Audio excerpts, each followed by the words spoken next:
बंगाल में फिर होगा चुनाव। क्या जो नतीजे आए हैं वो नतीजे रद्द कर दिए जाएंगे? ये सवाल क्यों उठ रहा है? क्योंकि सीजीआई सूर्यकांत और जयमाला बागची की एक बेंच ने एक कोर्ट किया था अपनी याचिका को सुनती हुई, जो टीएमसी की याचिका था, और उसने कहा था कि मार्जिन अगर उतना हो जितना से कोई पार्टी जीत रही हो, मान लो फॉर एग्जाम्पल किसी सीट पे बीजेपी 5,000 से जीत रही है और उसी 5,000 का वो जो एसआईआर में नाम कट गया, ट्रिब्यूनल में वो चला गया, उसका फैसला नहीं आ पाया, तब जाकर के हम क्या करेंगे? हम जो है इस नतीजे पे हस्तक्षेप करने का काम करेंगे। तो ये बयान जो है सीजीआई सूर्यकांत के समक्ष बैठे जो जज हैं जस्टिस जयमाला बागची, उन्होंने कहा था। और अब बंगाल के अंदर रिजल्ट आ गया और कई सीट ऐसी है जहां मार्जिन बहुत कम है बीजेपी का। अब सवाल उठता है कि क्या जयमाला बागची, क्या सीजीआई सूर्यकांत इस जो नतीजे आए हैं इस पे इंटरफेयर करेंगे? क्या बंगाल में दोबारा चुनाव करेंगे? क्योंकि कई सीटें ऐसी है जहां बीजेपी कुछ 100 वोटों से जीती है, जहां बीजेपी कुछ 1,000 वोटों से जीती है, खासकर जहां पे मुस्लिम डोमिनेटेड जगह था, जहां ममता बनर्जी का स्ट्राइक रेट रहता था, वहां भी बीजेपी जीतने का काम की है अच्छी खासी मार्जिन के साथ। तो ये कैसे संभव हो सका? चाहते हैं मुद्दे पे कि क्या कुछ जो है जयमाला बागची ने कहा था, जरा वो हेडलाइंस देख लीजिए। अगर 10% लोग वोट नहीं करते और जीत का अंतर सुप्रीम कोर्ट ने बताया, वह अब चुनावी नतीजे में दखल देगा। तो सुप्रीम कोर्ट ने बताया था कि हम कब दखल देंगे चुनावी नतीजे में। तो अब सवाल उठता है कि क्या यह वक्त आ गया है कि सुप्रीम कोर्ट दखल देगा और इस नतीजे को लेकर चिंता करेगा? और जिस तरीके से ममता बनर्जी कह रही है कि एसआईआर के जरिए 100 सीटों पे हराया गया, ममता का टारगेट यही है। क्यों? क्योंकि जितने नाम ट्रिब्यूनल में रहे, आपको पता है 24 लाख नाम जो है ट्रिब्यूनल में थे, जिसका कागजात था, लेकिन वो वोट नहीं गिरा सके। क्या कहा सुप्रीम कोर्ट? अगले चुनाव में गिरा लेना। लेकिन ये तो वोट की चोरी है सरासर, कि मतलब आपके पास कागज, ऐसे तो नाम तो कटे 92-93 लाख, लेकिन ये जो 24 लाख नाम जो है जो ट्रिब्यूनल में क्या था, उन सब के पास कागजात थे। क्योंकि समय सीमा की कमी थी तो कोर्ट ने कह दिया कि अगली बार गिरा लेना, इस बार रहने दो। तो अब सवाल उठता है कि कोर्ट ने खुद कहा था कि मार्जिन अगर उतना होगा जितना नाम कटा है तो हम हस्तक्षेप करेंगे। देखिए क्या कुछ मामला है। जस्टिस बागची ने कहा कि जब तक बहुत बड़ी संख्या में वोटर को बाहर नहीं किया जाता तब तक चुनावी नतीजे में दखल नहीं दिया जा सकता। उन्होंने आगे कहा कि अगर 10% से ज्यादा है नहीं करते और जीत का अंतर 10% से ज्यादा है, तो ये 5% से कम है, तो इस पर जो है गहराई से सोचना पड़ेगा, ये बागची ने कहा था।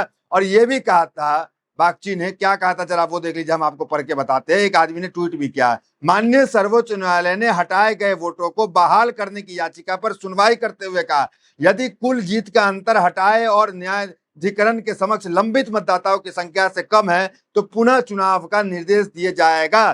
तथ्य यह है कि 27 लाख मतदाताओं के नाम हटा दिए गए और ट्रिब्यूनल के समक्ष अपील लंबित है, जबकि कुल 294 सीटें हैं। भाजपा को प्रत्येक सीट पर 10,000 से अधिक वोटों के अंतर से जीत हासिल करनी होगी, अन्यथा कानूनी रूप से पुनः चुनाव जो है अब होगा। तो ये बातें जो है पत्रकार वो कह रहे हैं, वो इंडिया टुडे का आर्टिकल को जो है वो कोट कर रहे हैं कि जो जज ने कहा था उसी के हिसाब से भारतीय जनता पार्टी अगर हर सीट पे 10,000 से ज्यादा जीत रखती है तब तो ठीक है, लेकिन उससे कम रखती है अगर, तो जो झोल है एसआईआर का और कानूनी दायरे के हिसाब से वहां पर फिर से चुनाव होना चाहिए। देखिए जस्टिस बागची ने यह भी कहा कि यदि पश्चिम बंगाल चुनाव में जीत का अंतर बाहर किए गए मतदाताओं की संख्या से अधिक है तो चुनाव परिणाम प्रभावित माना जाएगा। मान लीजिए जीत का अंतर 2% है और 15% मतदाता वोट नहीं डाल सके तो यह चिंता का विषय है और इस पर विचार जरूरी है। यह मत समझिए कि बाहर किए गए मतदाताओं का सवाल हमारे दिमाग में नहीं है। तो ये जस्टिस बागची ने कहा था अपने जजमेंट को देते हुए कि मान लीजिए अगर किसी सीट से 15% मतदाता को हमने हटा दिया और 2% से ही वहां पे बीजेपी जीती या कोई टीएमसी जीती, तो वो तो संकोच है, वहां पे तो चिंता है, वहां पे तो दोबारा वोटिंग होनी चाहिए। और आप ट्रिब्यूनल में मामला है और जो जिंदा है जिसके पास जो है वो तमाम सर्टिफिकेट है, क्योंकि समय सीमा की कमी थी आपने उससे हटा दिया। तो अब ये समझिए कि अब पूरा मामला जो है, ये गेंद जो है वो सुप्रीम कोर्ट के पास है कि सुप्रीम कोर्ट इस पे क्या कुछ करेगा। क्या सुप्रीम कोर्ट जो है वो चुनाव दोबारा कराएगा बंगाल के अंदर या नहीं कराएगा? बाकी ममता बनर्जी के बारे में कहें तो ममता बनर्जी जुझारू जो है वो लेडी है। ममता बनर्जी काउंटिंग स्थल पे पहुंची और ममता बनर्जी ने आरोप यह लगाया कि हमारे साथ मार पिटाई की गई, हमारे जो बूथ एजेंट थे उसे अंदर जाने नहीं दिया गया, हमारे जो विधायक जीते थे उनको सर्टिफिकेट तक नहीं दिया गया। ये सब आरोप जो है वो ममता बनर्जी लगा रही थी। और क्या कहना, बीजेपी अभी शपथ भी नहीं ली, बीजेपी की सरकार भी नहीं आई, ममता अभी इस्तीफा भी नहीं दी कि दंगे शुरू हो गए हैं। ये कहें कि आगजनी शुरू हो गया, बंगाल के चौक चौराहे पे जो है तोड़फोड़ मचाया जा रहा है, बंगाल को बर्बाद किया जा रहा है। पूरा तमाशा जो है वो देखने को मिला। आप देख सकते हैं किस तरीके से टीएमसी का कार्यालय चलाया जा रहा है, शोरूम में तोड़फोड़ किए जा रही है। ये सब जो तस्वीर आप देख रहे हैं, ये समझिए कि ममता के डर से ना दुबके हुए थे घर में, अब वो जो है वो बिल से बाहर निकल रहे हैं और बाहर निकल रहे हैं इस खुशी में जो है अपने ही प्रदेश का नुकसान करने का काम कर रहे हैं। अब सवाल ये भी उठता है कि कोई अपने घर को क्यों तोड़ रहा है? ये या तो ये बाहरी है, कौन है ये लोग? ये बाहर से आए हुए कार्यकर्ता हैं जो चुनावी वक्त में आए थे और अब तोड़फोड़ मचा रहे हैं। जो सजा हुआ बंगाल है, जो कलकत्ता है, जो कलकत्ता जो मोस्ट टॉप जो विजिटर के लिस्ट में कलकत्ता शहर आता है, एनसीआरबी की रिपोर्ट करती है कि सबसे सुरक्षित कलकत्ता है, उसमें आज देखिए दंगा फसाद और सब कुछ चल रहा है। तो ये तमाम खबरें निकल के आ रही है। देखिए अब इस मामले पे जो है वो जस्टिस बागची ने ये कहा था। और अभी वोट की प्रतिशत की अगर आपको बात करें तो जो टीएमसी जो जीती है, ये माफ कीजिएगा बीजेपी जो जीती है, महज 5% वोट का अंतर है, इससे ज्यादा वोट का अंतर नहीं है। आपको वो हम दिखाना चाहते हैं कि वोट का अंतर क्या, जरा वो देखिए वोट का अंतर है। देखिए ममता बनर्जी ने गंभीर आरोप लगाया, उन्होंने दावा किया है कि भाजपा 100 से ज्यादा सीटें लूटी है। ममता बनर्जी ने कहा है कि मैं शिकायत की है, मनोज अग्रवाल को भी मैंने शिकायत की थी, मैंने सीईओ आरओ डीओ सबको शिकायत की, लेकिन कुछ नहीं हुआ। तो ये ममता कह रही है और ममता लास्ट में कहती है ये लूट है, लूट है, लूट है, पूरी तरीके से लूट हुआ है। तो और वोट का प्रतिशत हमने बता दिया, जो सीटें 5% का जो है अंतर है, लेकिन सीटों का अंतर बहुत बड़ा है। एक 200 पार है, एक जो है 100 पार नहीं कर सका है। वहीं देखिए बात करते हैं 94 सीट ऐसी है जहां पे टीएमसी जीती थी, जहां पे टीएमसी का दबदबा था, क्योंकि ये मुस्लिम बहुल इलाका था। कैसे एसआईआर से बीजेपी का यहाँ पे माहौल बना, जरा देखिए वो आपको दिखाते हैं। देखिए आंकड़े के मुताबिक पश्चिम बंगाल में 94 ऐसी विधानसभा सीटें हैं जहां एसआईआर प्रक्रिया में 2021 की तुलना में 10% से ज्यादा वोटर्स के नाम काट दिए गए। अब इसके प्रभावी पर गौर करें तो इन्हें 94 सीटों में से 54 पर भाजपा आगे चल रही है, जबकि 36 पर टीएमसी आगे चल रही है। मतलब 94 में 54 पे भाजपा आगे चल रही है, वो सीट जो मुसलमानों का है। और टीएमसी के एक जो नेत्री हैं उन्होंने तो कहा कि हमने उस बूथ पे अपनी हार देखी जहां पूरा मुसलमान इलाका है, और पूरा मुसलमान जो इस वक्त टीएमसी के साथ खड़ा था वो कैसे जाकर के जो है वो वोट दे दिया बीजेपी को। हुमायूं कबीर जिसका स्टिंग ऑपरेशन जो निकल के सामने आया, जो 1000 करोड़ रुपए लेने की बात बीजेपी से कह रहा है, वो दोनों सीट से जीत गए। दीदी जो है वो हार गई अपना नंदीग्राम जहां वो पैदा ली। तो ये कई बातें जो है चिंता को बढ़ाता है, और खासकर हुमायूं कबीर जैसे लोगों का जीतना तो है ईवीएम को लेकर चिंता को और बढ़ाता है।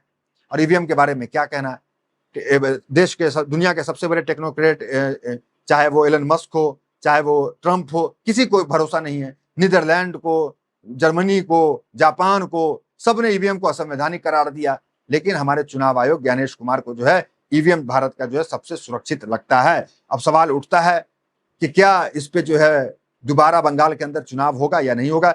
सुनिए कृति आजाद क्या कुछ कह रहे हैं और सीधा अमित शाह को वो टारगेट कर रहे हैं। और अमित शाह क्या हुआ भाई, बीजेपी के गुंडों को उल्टा करके सीधा करोगे नहीं करोगे? कमाल की है यार भाषा, क्या बोलते हो।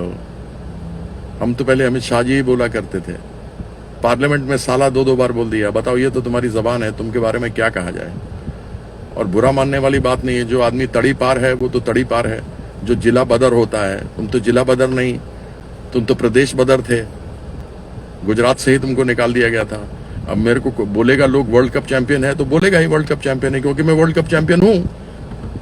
भैया तुम तड़ी पार हो तो तुमको तड़ी पार तो बोलेंगे। तुम तड़ी पार की भाषा यूज करते हो, तुम्हारे तड़ी पार की मानसिकता है। ऐसी हरकतें मत करो। हार रहे हो तो अच्छे से हारो ना, क्यों बेफालतू का समय बर्बाद कर रहे हो लोगों का। कोई अच्छा थोड़ा ना लगता है। जो सीटों के ऊपर निर्णय आने हैं उनको जल्दी दिलवाओ, बात को खत्म करो। और ये हमारा 266 उत्तर वर्धमान का है, उसका सर्टिफिकेट दिलवाओ उसको भाई। उसको मारपीट करके, विधायक सिटिंग विधायक था, अभी उम्मीदवार है, उसको मारपीट कर रहे हो, अंदर पोलिंग एजेंट्स को मारपीट कर रहे हो। क्या आदमी हो यार। वक्त गुजरते और बदलते समय नहीं लगता, इस चीज का ध्यान रखना चाहिए इंसान को। देश के गृह मंत्री हो या बंगाल के गृह मंत्री हो, 15 दिन से बैठे हो यहाँ पे। वहां मणिपुर में 3 साल से जल रहा है, मालूम नहीं। बाईसारन में, कश्मीर में आके आतंकवादी घूमते फिरते आते हैं, 26 लोगों को मार के चले जाते हैं। तुम्हारे घर से 6 किलोमीटर दूर लाल किले पर बम ब्लास्ट हो जाता है। ये सब तुमसे दिखता नहीं, घुसपैठिया करते हो। और मैं तो कई बार ये सोचता हूं कि अगर बांग्लादेश खत्म हो जाए, घुसपैठिए खत्म हो जाए, जो है नहीं, तुम अभी तक तो एक भी दिखाया नहीं, अगर होता तो बताते जरूर। पाकिस्तान खत्म हो जाए, मुसलमान हट जाए, तो बीजेपी के पास रहेगा क्या? शिक्षा की बात तुम नहीं करते, बेरोजगारी की बात तुम नहीं करते, महंगाई की बात तुम नहीं करते। 2022 में सब गरीब के घर पर छत देनी थी, वो तुमने दिया नहीं। आमदनी किसानों की तुमने 2022 तक बढ़ानी थी, वो बढ़ाई नहीं। उल्टा जब वो लोग प्रदर्शन करने आए तो 800 लोग शहीद हो गए। कितने लोगों का खून अपने माथे पे लोगे? 2002 तो अभी तक भूला नहीं कोई। हरकतें बंद करो, इसको कम से कम सर्टिफिकेट दो और जल्दी जल्दी करवाओ, जल्दी जल्दी अपनी हार लो, बीजेपी की हार हो, खत्म हो।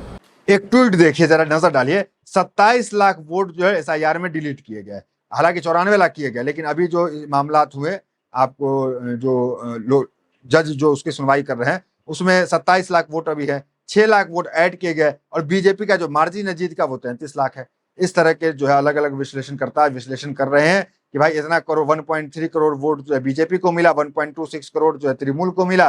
गैप जो था वो 12 से 13 लाख वोट का था, और 91 लाख वोट काट दिए गए, 27 लाख ट्रिब्यूनल में था। इस तरह के ट्वीट जो है वो पर्थ नाम के व्यक्ति उन्होंने किया है।